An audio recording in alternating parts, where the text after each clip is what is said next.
Picture this. I'm standing on the cold, cracked asphalt of the Allegheny County Courthouse parking lot, my breath visible in the freezing air, watching total strangers bid on the home I built with my own hands.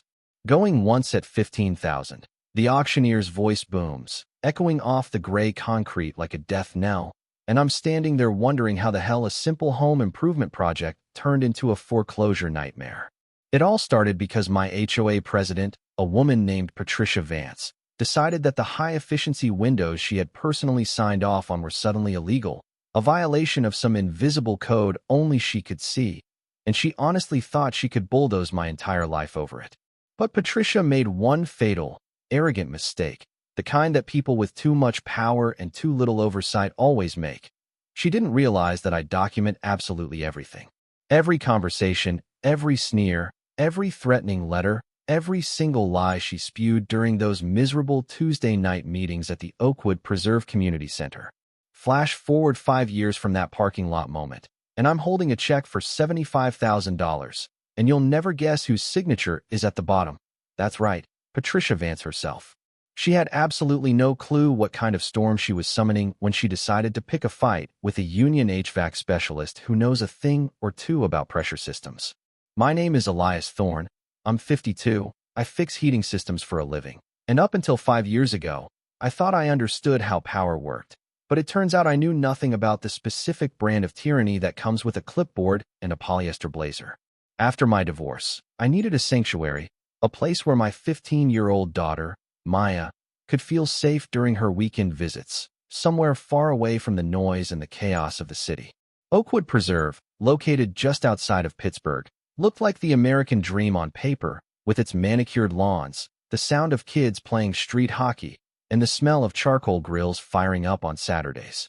The house I bought was a fixer-upper, a 1980s colonial that had good bones but tired eyes, and fixing things is just what I do.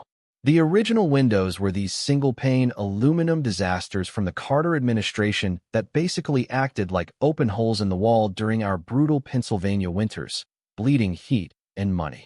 I spent months researching the perfect replacements, settling on these double-hung, triple-pane vinyl beauties that were energy-efficient but still matched the historic aesthetic of the neighborhood. Now, here is where I made my first, naive mistake. I trusted the system. I filled out the architectural request form like a good little citizen, attaching photos, specs, contractor licenses, the whole 9 yards, and I submitted it to the Architectural Review Committee. They had 30 days to deny it, but on day 28, I got the golden ticket, a letter stamped, approved for installation, signed, sealed, and delivered. I had the pros come in, pulled the city permits, got the inspector's thumbs up, and for exactly 2 weeks, those windows were the pride of my life, cutting my heating bill in half and looking sharp as hell. Then, Patricia Vance decided to wake up and choose violence. Patricia was a failed real estate agent turned HOA dictator who ran Oakwood Preserve like it was her own personal fiefdom, a woman with a haircut that screamed manager and a smile that didn't quite reach her dead, shark-like eyes. I was making dinner for Maya when my phone blew up, Patricia's voice shrill enough to shatter glass, telling me, "Mr. Thorne, your unauthorized modifications are an eyesore and a violation." I tried to be reasonable, telling her, "Patricia, I have the letter, I have the signature right here," but she cut me off, claiming the approval was conditional pending final board review, a phrase that appeared nowhere in the document. When I walked into the community meeting that Tuesday, armed with my paperwork and a sense of righteous indignation, I walked straight into an ambush. The room smelled like stale donuts and fear, and Patricia sat behind a folding table like she was presiding over the Nuremberg trials, sliding a violation notice across the plastic tablecloth like she was handing me a death warrant. "Your windows violate the aesthetic harmony of the community," she said, deadpan, slapping me with a $500 fine and 30 days to pay, ignoring the approval letter I was waving in her face. I looked around the room, hoping for some backup, but the neighbors were studying their shoes, terrified to make eye contact. And that's when I realized Patricia wasn't enforcing rules, she was marking territory. The fine print was terrifying. Fines would double every month of noncompliance. And as I sat up that night crunching the numbers, I realized that by month 3, I'd be looking at $2,000, a number that my post-divorce budget simply couldn't swallow. Lawyers wanted a 5 grand retainer just to send a letter, so I was stuck between paying Patricia's extortion fees or going bankrupt fighting her, a lose-lose situation that kept me staring at the ceiling until dawn. But here's the thing about HVAC, guys. When a system isn't working, we don't just kick it, we trace the lines, we find the leak, we look for the pressure point. I started driving around Oakwood Preserve with a notepad, counting houses, and I found 47 other homes with the exact same vinyl windows I had just installed. 47 neighbors who weren't getting fined, who weren't getting threatened, which meant Patricia wasn't protecting property values. She was running a protection racket, and I had just become her favorite new victim. The retaliation for my pushback was swift and brutal.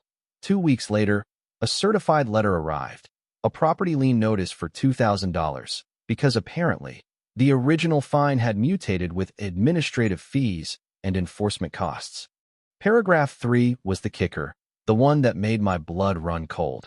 Failure to satisfy this lien may result in foreclosure proceedings, meaning she was threatening to take my house over windows she had approved. I called Mrs. Higgins, a sweet 75-year-old widow down the street who grew prize-winning roses, and her voice was trembling when she told me Patricia had been sniffing around, asking if I was financially stable, asking about Maya, basically building a dossier to destroy me. Mrs. Higgins then dropped a bomb, whispering that Patricia had done the same thing to her over a birdbath, forcing her to pay up because she was too old and tired to fight. That night, fueled by rage and caffeine, I dove into the Pennsylvania Uniform Plan Community Act, reading legal code until my eyes blurred, and I found something my old trade school instructor would have loved. Know the code before you cut the pipe. State law required a specific 30-day right to cure notice before any lien could be filed, a step Patricia had completely skipped in her rush to crush me. The next morning, I went down to the Recorder of Deeds office in downtown Pittsburgh, a basement that smelled like old paper and bureaucracy, and I pulled the files. Patricia's lien was sloppy, missing 3 critical legal documents, proving she was just bluffing, assuming a blue-collar guy like me wouldn't know how to read property law. I filed a formal challenge, feeling the first spark of victory, but Patricia wasn't done. She called an emergency board meeting, announcing that previous approvals were issued in error and giving me 60 days to rip the windows out. I stood up, my boots heavy on the linoleum floor, and told her, "You can't retroactively cancel a contract, Patricia, that's legally void." But she just smirked and adjourned the meeting. The harassment escalated.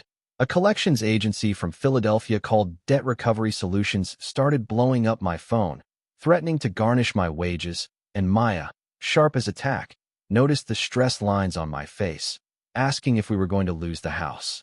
I converted my guest room into a war room, pinning timelines and photos to the wall, connecting the dots with red string like a conspiracy theorist, mapping out the 47 houses with vinyl windows. And that's when the pattern emerged, stark and ugly. Every single person Patricia targeted was either a renter, a minority, or working class like me, while her country club buddies got warnings, or, worse, praise for the same renovations. Then came the nuclear option, a letter from a high-priced law firm in Harrisburg, on paper thick enough to stop a bullet, titled Notice of Intent to Foreclose, giving me 30 days to pay $3,600 or face a sheriff's sale. That weekend, I grabbed my camera and walked the neighborhood, documenting every single violation Patricia had ignored, from the bank vice president's unauthorized deck to her best friend's non-compliant fence. Mrs. Higgins called me over late one Tuesday, handing me a manila folder with shaking hands, whispering, "I saved these from the Garden Club email chain. I thought someone brave might need them someday." Inside was the smoking gun, an email thread where Patricia explicitly told the board, "We need to be strategic, target the renters and the blue-collar types first. They don't have the money for lawyers."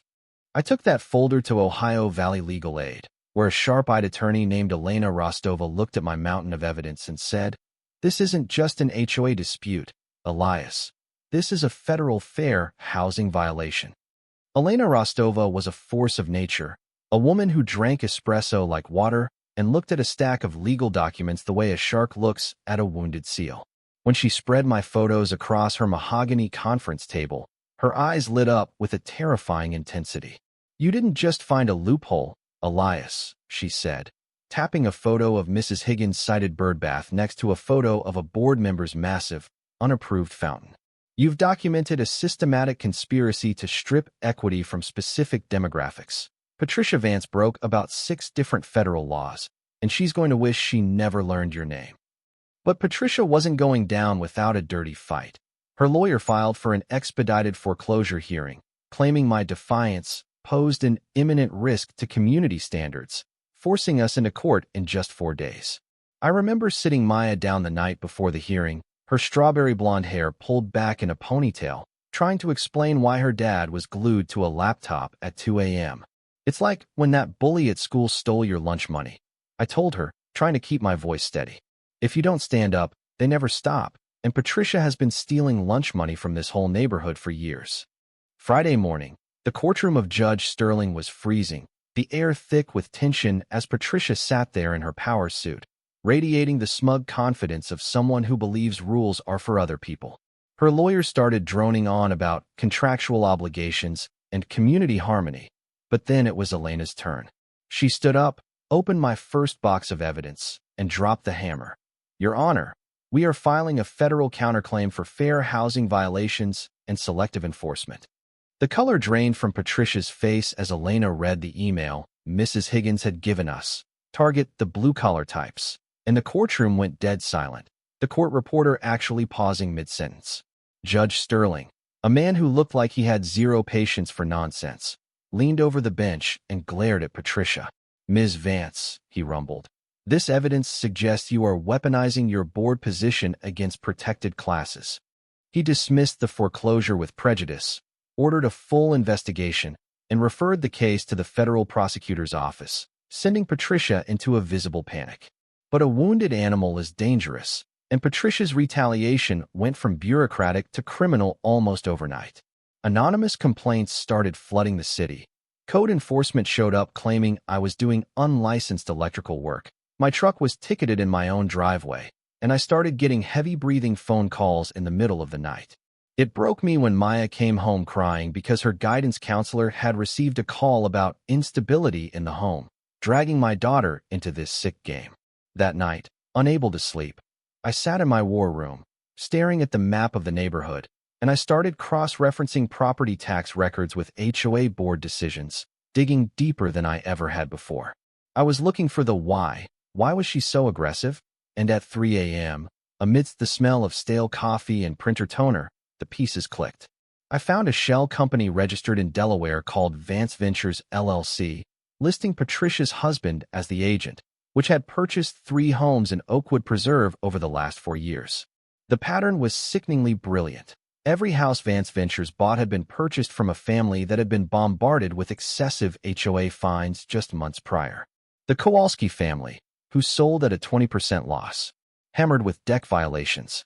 The Nguyen family, cited for excessive landscaping, until they fled back to Oregon. Patricia was using the fines to distress the owners, forcing them to sell cheap, and then her LLC would swoop in with a cash offer. But the real gotcha moment, the one that made my hands shake, was a rental property on Maple Street owned by Vance Ventures.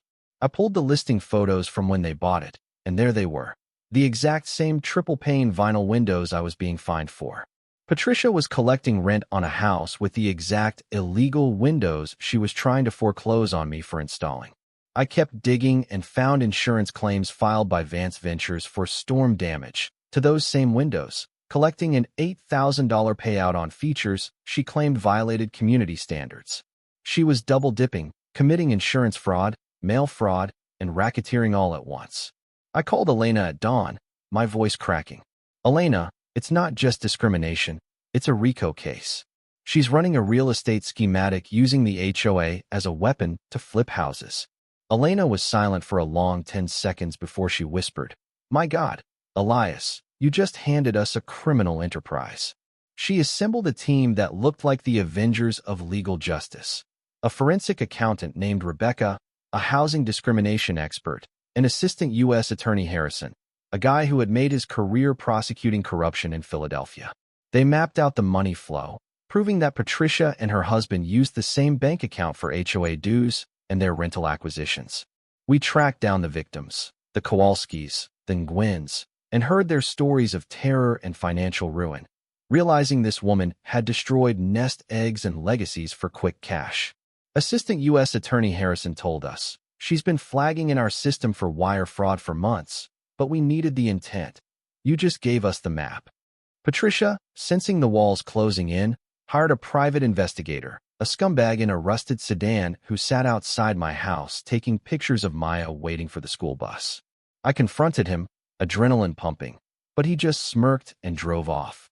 Then, she tried to get my truck towed again, but this time, the police officer, Officer Miller, recognized the harassment and actually wrote her a citation for filing a false report while the neighbors watched from their porches. The desperation was palpable. Patricia's lawyers started calling Elena every day, begging for a settlement, offering 10 grand, then 20, then 50, knowing the federal indictment was looming like a storm cloud. But the final straw, the act that sealed her fate, came on a Thursday night while Maya was doing homework at the kitchen table. A brick crashed through our front window, the very window that started this war, shattering glass everywhere. Wrapped around it was a note, "Drop it or lose more." That brick didn't just break glass, it broke the last restraint I had. I called 911, and within the hour, the house was swarming with federal agents because, as FBI Agent Clark explained while dusting the brick for prints, witness intimidation in a federal housing investigation is a felony that carries a 20-year sentence. Patricia Vance had just graduated from neighborhood tyrant to domestic terrorist. The community, finally seeing the violence she was capable of, rallied around us. Mrs. Higgins stood guard on her porch with a rolling pin, and the Martinezes from next door helped me board up the window, their fear replaced by a collective anger. At 6 a.m. the next morning, the phone rang. It was Agent Clark. "We picked her up," he said, his voice flat and professional. "Patricia Vance is in federal custody. Racketeering, wire fraud, mail fraud, obstruction of justice, and witness intimidation." The woman who had terrified Oakwood Preserve for a decade was facing 40 years behind bars. The HOA called an emergency meeting for the following Thursday at the community hall, and let me tell you, it was the hottest ticket in Pennsylvania. The parking lot was overflowing, news vans from Pittsburgh were setting up satellite dishes, and neighbors I hadn't seen in years were coming out of the woodwork. Elena Rostova walked in like a gladiator, carrying a leather briefcase that held the end of an era. The remaining board members looked like they wanted to vomit as the secretary announced Patricia's immediate resignation and the dissolution of the board. Then Elena took the mic. The room went silent, the kind of silence you feel in your chest. "Tonight," she announced, her voice echoing off the rafters, "we are announcing a civil settlement. Patricia Vance's criminal enterprise has been dismantled. Her assets, including Vance Ventures LLC, are being liquidated to pay restitution to the families she defrauded." She paused for effect, looking straight at the cameras. "And for Mr. Elias Thorne, who exposed this corruption, a settlement of $75,000 for damages and harassment." The room exploded. I'm talking a standing ovation, people crying, Maya hugging me so hard I thought she'd crack a rib. But the money wasn't the point. Elena continued, "Furthermore, this case establishes the Thorne precedent in state law. No HOA board member can ever again hold an undisclosed financial interest in neighborhood properties." I walked up to the podium, my hands shaking a little, and looked out at the sea of faces. People who had been too scared to speak up, now cheering. "We prove that bullies only win when we stay isolated," I said, my voice thick with emotion.